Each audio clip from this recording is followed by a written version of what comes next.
بسم اللہ الرحمن الرحیم۔ السلام علیکم ناظرین۔ مجھے آج بھی 13 سال پہلے کی گلابی جاڑوں کی وہ رات یاد ہے۔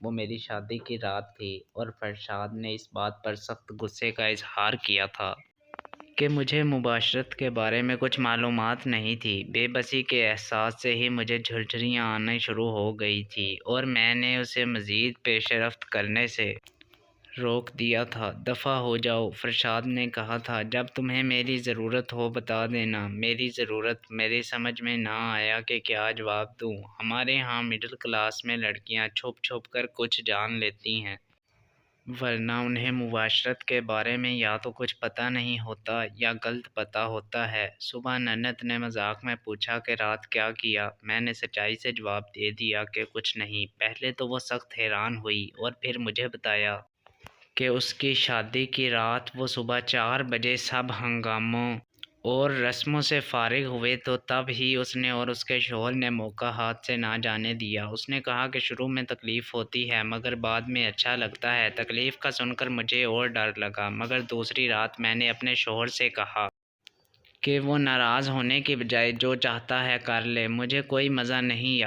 صرف خون پینا چاہتا تھا یا پھر کچھ نہیں کرنا چاہتا تھا۔ ایسا کیوں ہو رہا ہے اور کیا ایسا ہوتا رہے گا؟ میری مثبت سوچ نے ابھی تک ایڑیاں رگڑنا شروع نہیں کی تھی۔ کبھی میں فرشاد کے برفیلے رویے کو تھکاوٹ کا نام دیتی، کبھی الجھن کا، کبھی لاپرواہی کا، مگر مایوسی کے گہرے کھڈ میں گرنا ہی میری قسمت تھی۔ کیا کرتی؟ بہت جلد ہی میں ہر ایک کا مشاہدہ کرنے لگی تھی۔ عزیزوں، جاننے والوں میں خاص طور پر وہ کپلز جن کی شادیاں میری شادی کے آگے پیچھے ہوئی تھی، میں ان کی نظروں کا، ان کی باڈی لینگویج کا معائنہ کیا کرتی۔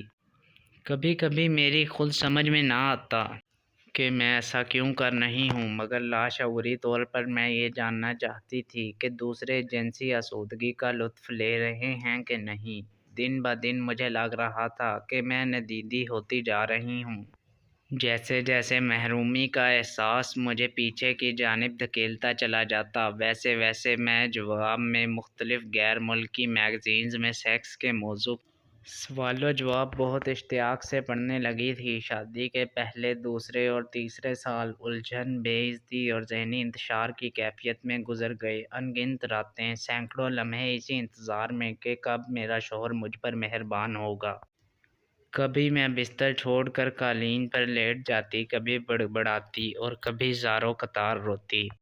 پھر ایک روز تنگ آ کر میں نے وہ جرأت کر ڈالی جس کی خود مجھے بھی امید نہ تھی۔ میں نے فرشاد کے کپڑے اتار دیے، جاں بجاں اور بے وجہ بہت سے پیار سے اس پر جمی برف پگھلانے کی ہمت کی، مگر یہ کچھ ایسے ہوا جیسے گہری نیند میں ڈوبا کوئی شخص پل بھر کو اپنی آنکھیں کھولے اور پھر وہی کھراٹے۔ توہین اور ناکامی نے میرا دماغ جیسے تہو و بالا کر دیا۔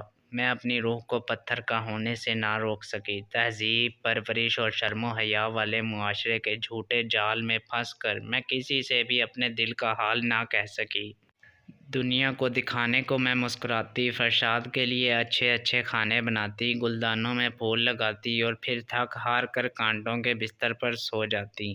بچپن سے سکھائی گئی شرم و حیا اور معاشرے کا بڑا سا منہ کھلنے کے خوف سے میں نے اپنا منہ بند رکھا اور فرشاد نے ایک روگ کی طرح امر بیل بن کر میرے وجود کی جڑوں کو اکھاڑ دیا۔ میں جاننا چاہتی ہوں کہ کیا کبھی میرے جیسی عورتوں کو اپنی زبان کھولنے کی اجازت ملے گی؟